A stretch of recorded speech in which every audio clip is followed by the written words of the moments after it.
Pasaron 8 minutos de las 11 de la mañana, estamos vía Zoom, comunicados con el diputado Frente Amplista Gonzalo Sibila. Diputado, buen día, ¿cómo le va? Buen día, un gusto conversar con ustedes, gracias por la comunicación. Con mucho gusto. Bueno, diputado, después de lo que fue la resolución del Plenario Nacional del Frente Amplio, 3 son los candidatos que van a competir por presidir la coalición de izquierdas el próximo 5 de diciembre, Fernando Pereira, Ivonne Posada y usted. Hay distintos perfiles, ¿verdad?, de cada uno de los candidatos. Usted cuenta con el apoyo, por ejemplo, del sector que lidera Sendic, porque desde la lista 711 consideran que la única forma de volver a ganar o de ganar las elecciones del año 2024 es si desde la fuerza política son capaces de impulsar una nueva generación y entienden de que usted reúne esas condiciones. Pero bueno, han habido declaraciones también de gente del Partido Socialista que raramente uno de afuera podría pensar que lo apoyarían a usted, como el caso de Daniel Martínez o como el caso del presidente FANCAP. ¿Cómo está viviendo esta interna, cómo está viviendo esta elección que recién comienza, Sibila?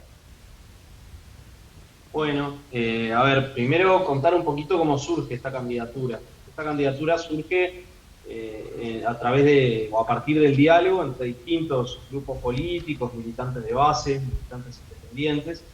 Esos grupos que formamos parte de ese diálogo y que construimos una plataforma de ideas antes de definir ningún candidato, fuimos el Partido Socialista, Casa Grande, el Partido por la Victoria del Pueblo, la Amplia, la Corriente Izquierda, la lista 5005 y la lista 6009. Luego se sumaron otros apoyos que son más recientes, de los últimos días, pero el origen de la candidatura está en estos grupos y en militantes independientes y de base, que construimos una plataforma común de ideas y entendimos que para expresar esa plataforma de ideas, en un momento donde se estaba instalando la idea de construir un consenso en torno a un nombre, sin generar una plataforma de contenidos que le diera sustento a ese consenso, era importante poder expresarlo a través de una candidata. Luego, en la pregunta incorporabas algunas referencias a situaciones que no son así. El caso del presidente de FANCAP, por ejemplo, es un compañero muy comprometido con esta candidatura, ha hecho declaraciones públicas al respecto, pero aparte está militando intensamente por esta opción. Es un gran impulsor del referéndum y esto es algo que también nos honra porque nosotros estuvimos desde el primer día comprometidos con la iniciativa del referéndum junto con Gerardo y con otros compañeros y compañeras.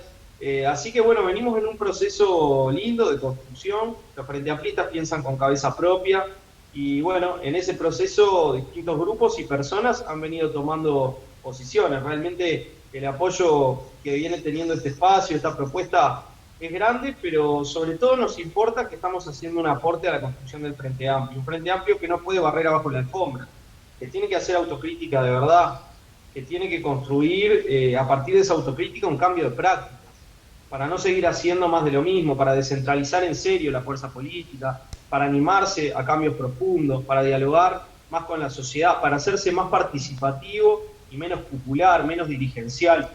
Bueno, esa es un poco la intención de esta propuesta y en ese camino estamos avanzando. Ahora, usted es el secretario general del Partido Socialista. El Comité Central del partido lo ratificó usted como candidato. Sin embargo, Daniel Martínez apoya a Fernando Pereira, lo que decíamos, y el presidente o el secretario general de AEU, que se llama Fernando Gambera, se fue del Partido Socialista, entre varias razones que explicó en una carta, porque el Partido Socialista le había propuesto a usted. Da la sensación, incluso Fernando Gambera dijo que hay otros dirigentes que pueden reunir un mejor perfil que usted. Y además Fernando Gambera que se perfila para ocupar el lugar de Fernando Pereira cuando deje el PIT-CNT. Es decir, hay como una interna un tanto movida, independientemente de lo que signifique el referéndum, ¿no? En cuanto a las candidaturas y al proyecto del Frente Amplio que aspiran a recuperar el gobierno nacional y a, bueno, tratar de cambiar un poco la pisada y poner en la primera línea al partido mayoritario del Uruguay, al partido político mayoritario. Sí, a ver, el Partido Socialista es un partido que tiene más de 3.000 militantes activos. La referencia a dos personas claramente no da cuenta de la realidad del Partido Socialista. El caso de Fernando Gambera es un compañero que además, como él mismo lo ha dicho, desde hace tiempo viene militando en otro ámbito y no ha participado demasiado en la vida orgánica del partido. Incluso su participación sindical ha estado vinculada a la corriente Articulación y ha respondido a esa corriente. Y él ha hecho una opción, ha dicho que Fernando Pereira es su amigo además, y tomó la decisión de apartarse del partido por motivos varios que él explicita ahí, que son muy legítimos, como los motivos de cualquiera para acercarse o alejarse de una organización. Yo creo que tiene mucho que ver con una interna sindical, y yo en la interna sindical no me quiero meter porque creo que el movimiento sindical y el Frente Amplio son dos factores bien diferentes, que hay que respetar sus autonomías, y no quiero ingresar en ese terreno por respeto al movimiento sindical en primer lugar. En lo que refiere a las declaraciones de Daniel Martínez, yo ya lo he dicho públicamente. Yo en este momento estoy de licencia como secretario general del Partido Socialista. El Partido Socialista resolverá los temas vinculados a la conducta política de sus integrantes, pero las diferencias con Daniel Martínez no son nuevas. Insisto, los frente amplistas pensamos con cabeza propia. Daniel tiene derecho a tener la mirada que tenga. Su relación con el partido es otro asunto en el que yo en este momento no me voy a meter. Yo creo que cuando uno es un referente público e integra una organización, debe tener referencia en la organización, en el colectivo. Pero bueno, evidentemente tenemos algunas diferencias ideológicas. Yo creo que las distintas candidaturas que existen en esta elección representan también corrientes ideológicas diferentes, miradas diferentes. Seguramente a eso obedece también la opción de Daniel, y una de las diferencias que podemos tener tiene que ver con esto, con cómo nos relacionamos con los colectivos. Desde mi punto de vista, la forma de construir una política transformadora es desde los colectivos, es tomando decisiones colectivas y siendo parte del proceso colectivo, con cabeza propia, pero siempre debiéndose a esos procesos colectivos. Por eso también esta candidatura no fue una iniciativa personal, no fue una iniciativa del Partido Socialista en particular, sino que fue un proceso colectivo. Y a cada lugar que vamos participan compañeras y compañeros de distintos grupos, con distintas miradas, aportando al para qué de esta propuesta que le hemos dado en llamar el frente que se anima. Es decir, queremos un frente que se mueva, que cambie, que tenga una verdadera renovación generacional. A veces vieron que cuesta y hay cierto botijeo por ahí, ¿no? Entonces, yo creo que es un buen momento para que haya un cambio de verdad, no una transición, sino un cambio de verdad, no solo en lo generacional, no solo en la forma en que construimos las relaciones entre géneros, en la fuerza política también, sino en las ideas, un liderazgo de ideas, un liderazgo colectivo, donde la cuestión no sea lo que dice fulano, lo que dice mengano, sino cómo ponemos al frente sobre sus propios pies para enfrentar esta brutal situación que vive el país, de crisis tan dura. Y esto es lo que importa, ¿no? Lo que está viviendo la gente y la necesidad de construir una alternativa. Para eso se necesita mucho colectivo y muchas ideas. Todo lo demás creo que es historieta. Recién estábamos viendo imágenes de lo que fue el primer acto conjunto de los tres candidatos, usted, Pereira y Pasada. Y según estaba leyendo un artículo hoy, hace 15 días cuando se instaló el comando de campaña, se habían comprometido a que durante la campaña de cara al 5 de diciembre hubiera una decena de presencia de los tres candidatos juntos. Parece que la interna está agitada y no sé, como que Pereira está marcando un poco la cancha y no se estarían dando estos actos conjuntos que la fuerza política entendía que era lo mejor. ¿Qué nos puede decir de esa parte de la interna? Yo estoy convencido que tenemos que tener una agenda conjunta de campaña, así lo planteé desde el primer día. De hecho, me comuniqué con el coordinador del Frente Amplio, el compañero Ricardo Derlich, y le planteé esto. Él tenía en mente la misma idea, la fuerza política la estaba trabajando, instalamos un comando, pusimos totalmente la agenda a disposición para hacer las modificaciones que hubiera que hacer para tener la agenda común, y vamos a seguir trabajando para que esa agenda exista. Cualquier diferencia la vamos a discutir internamente en los ámbitos que corresponde, pero nuestra voluntad es que haya una agenda común de campaña, por decir algo, porque en realidad para nosotros esto no es una campaña en sentido estricto. Esto es un proceso de debate con los frente amplistas, de intercambio. Nos parece que estar los tres juntos en distintos lugares del país ayuda a que se instale esa idea de que no estamos compitiendo de una manera destructiva, sino que estamos cooperando para fortalecer al frente, para que el frente sea la herramienta que necesita el país hoy. Y la gran campaña que tenemos es la campaña hacia el referéndum, para anular 135 artículos de la LUC, que son el corazón del proyecto de clase de la derecha. Así que con esa cabeza vamos a seguir trabajando durante estos días, nuestra convicción, nuestra voluntad, y vamos a insistir en todos los ámbitos que sea posible que exista esa agenda común. Uno, yo lo he escuchado en distintos actores políticos, lo he leído en la prensa, hoy se publica una encuesta que indica que Fernando Pereira es el candidato con mejor chance hoy por hoy como para acceder a la presidencia del Frente Amplio. Da la sensación de que como que Fernando Pereira es el candidato mejor posicionado y después Ivonne Posada y Gonzalo Sibila como que van perdiendo pie. ¿Usted qué siente? ¿Que se diga eso, que se lea o que se escuche, o que la ciudadanía esté accediendo a esa información en una campaña que, bueno, le queda un intenso mes por delante? Yo creo que los resultados se van a ver el 5 de diciembre, ¿no? Y bueno, eso va a depender de la voluntad de los frente amplistas, que participe la mayor cantidad de gente posible, me parece muy importante.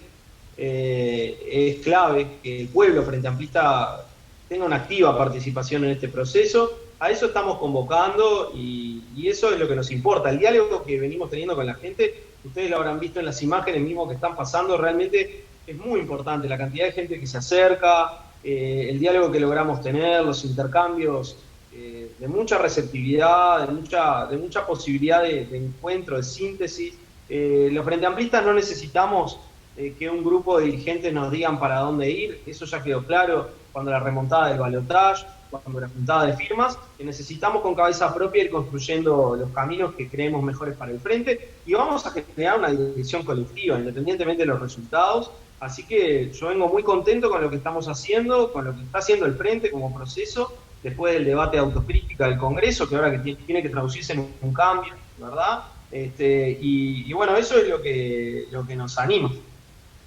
Justamente ese proceso de autocrítica que se ha dado por finalizado dentro del Frente Amplio, bueno, ahora hay que volcarlo a la práctica para convencer a los frente amplistas, para enamorar de vuelta a la militancia, para que otra vez entre en efervescencia ese enorme aparato movilizador que siempre tuvo el Frente Amplio, para empezar a trabajar primero hacia el 5 de diciembre y después desde la presidencia del Frente Amplio, de alguna manera articular en el territorio, en todo el país, porque una de las autocríticas del Frente Amplio es que se alejaron un poco de la gente, no estuvieron tan cerca de la gente como de repente les hubiera gustado o creían que estaban, y es uno de los aspectos fundamentales.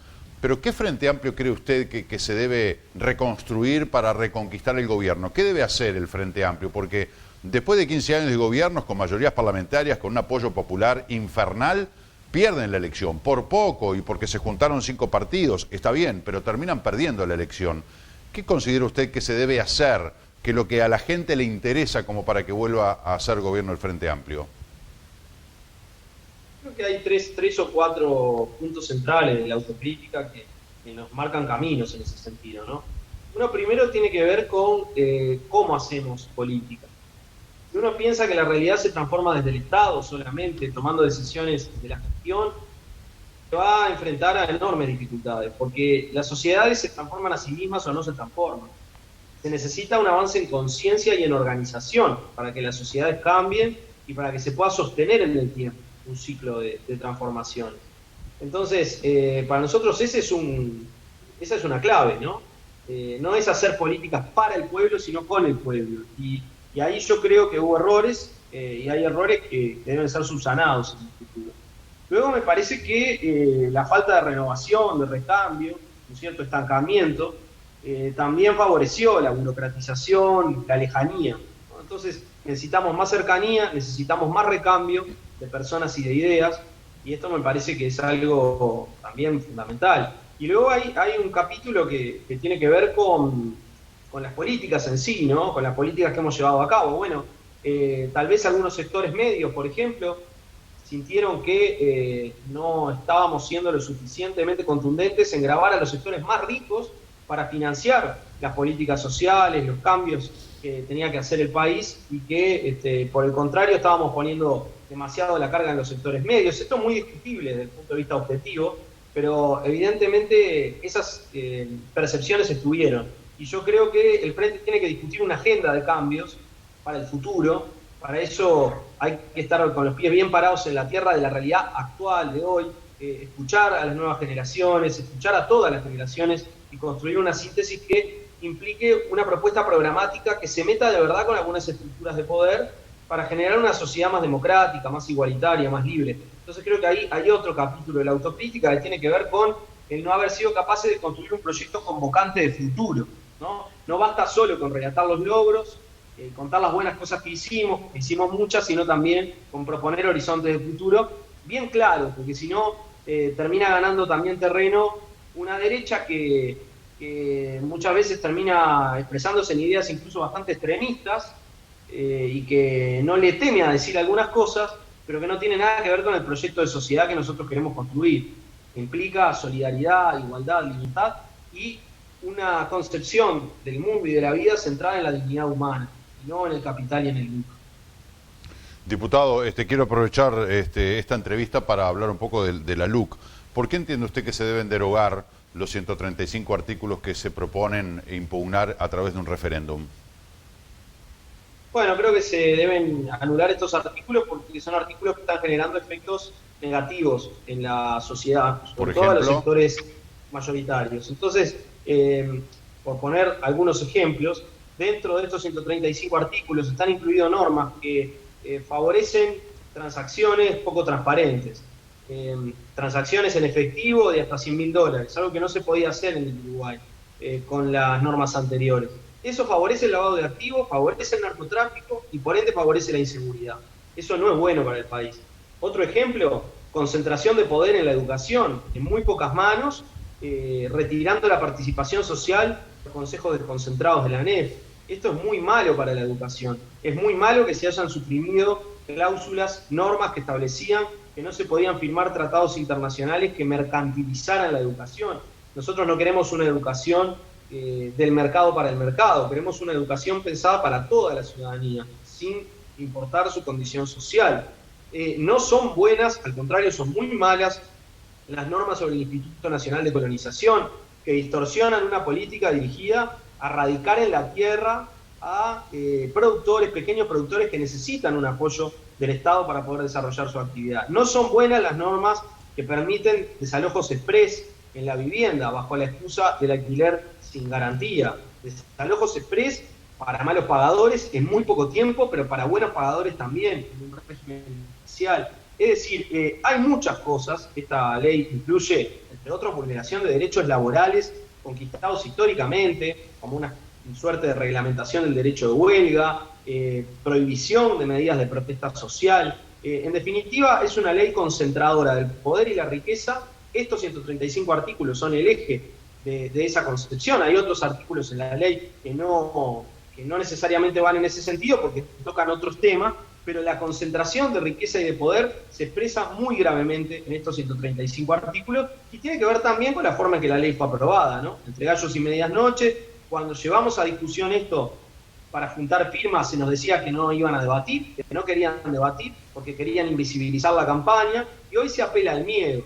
Entonces, cuando se pretende defender algo con desinformación, con apuro y con miedo, es porque ese algo bueno no es. Así que nosotros estamos convencidos de que la crisis que está viviendo el Uruguay tiene mucho que ver con estas políticas que están contenidas en estos 135 artículos, con otras vinculadas también, como la caída del salario real, de las jubilaciones reales, etcétera. Es decir, estamos viviendo un momento muy difícil. Estos artículos son muy negativos para el país y por esa razón es que estamos convencidos de que hay que anularlos.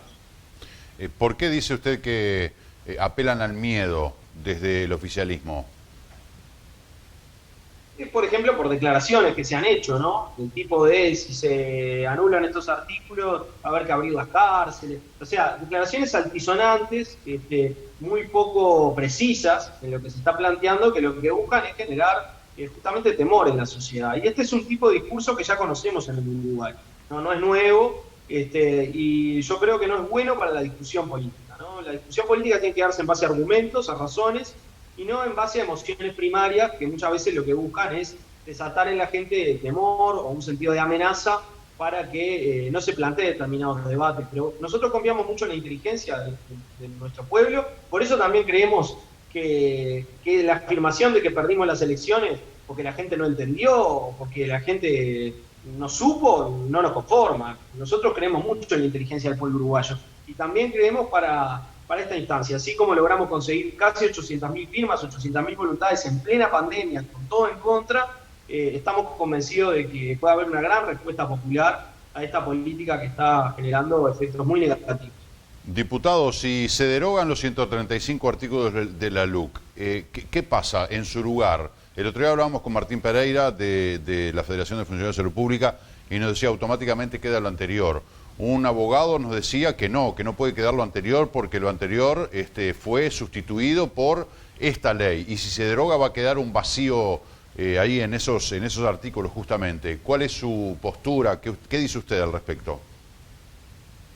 Bueno, estos artículos no estaban antes y el Uruguay funcionaba con problemas. Tenían otra redacción. Muchas cosas buenas. Pues la mayoría de los artículos cambia la redacción, ¿no? Algunos son cambios de redacción, otros son artículos nuevos, cosas que se incorporaron, es decir, no todos son cambios de redacción. Lo cierto es que no hay ningún problema para que el ordenamiento jurídico del Uruguay siga funcionando y si hay algo que sustituir, se hará generando nueva legislación como corresponde con los marcos normales. Es decir, cuando se vota una ley no se vota para siempre, se puede modificar. Eso es parte de la democracia. Y con coraje cívico la gente juntó firmas, bueno, y ahora es la sociedad con coraje cívico la que va a tener que tomar una decisión sobre estos artículos. Pero usted sostiene de que si se derogan los artículos automáticamente vuelve lo que estaba, o sea, los artículos que son nuevos desaparecen lisa y llanamente, pero los que sustituyen automáticamente quedarían los que estaban antes. Hay situaciones diferentes dentro de la norma y esto hay que mirarlo en el detalle del análisis jurídico, pero lo que quiero decir es que los cambios que implica la anulación de estos artículos no generan ningún tipo de vacío que genere problemas para la regulación de la vida social. Es decir, el Uruguay va a seguir funcionando y las cosas que haya que complementar se van a complementar. Nosotros somos los primeros que estamos dispuestos a hacerlo, como lo hicimos con todas las normas para la emergencia sanitaria, donde pusimos nuestros votos para que salieran rápidamente, pero tenían que ver con emergencias, no tenían que ver con imponer un programa de ajuste a la enorme mayoría de la sociedad de forma expresa. Diputado Gonzalo Sibila, le quiero agradecer muy especialmente por el tiempo que nos ha dedicado. La mejor de las suertes para usted en esta campaña rumbo al 5 de diciembre y seguramente charlaremos nuevamente de este y otros temas. Muchas gracias por la comunicación, un gusto haber conversado con usted. Gracias, igualmente, que le vaya muy bien. Hasta pronto.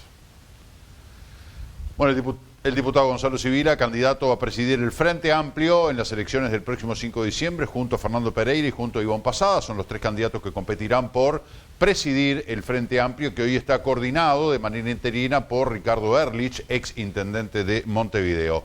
11 de la mañana, 31 minutos en todo el país. Hacemos una nueva pausa y ya volvemos.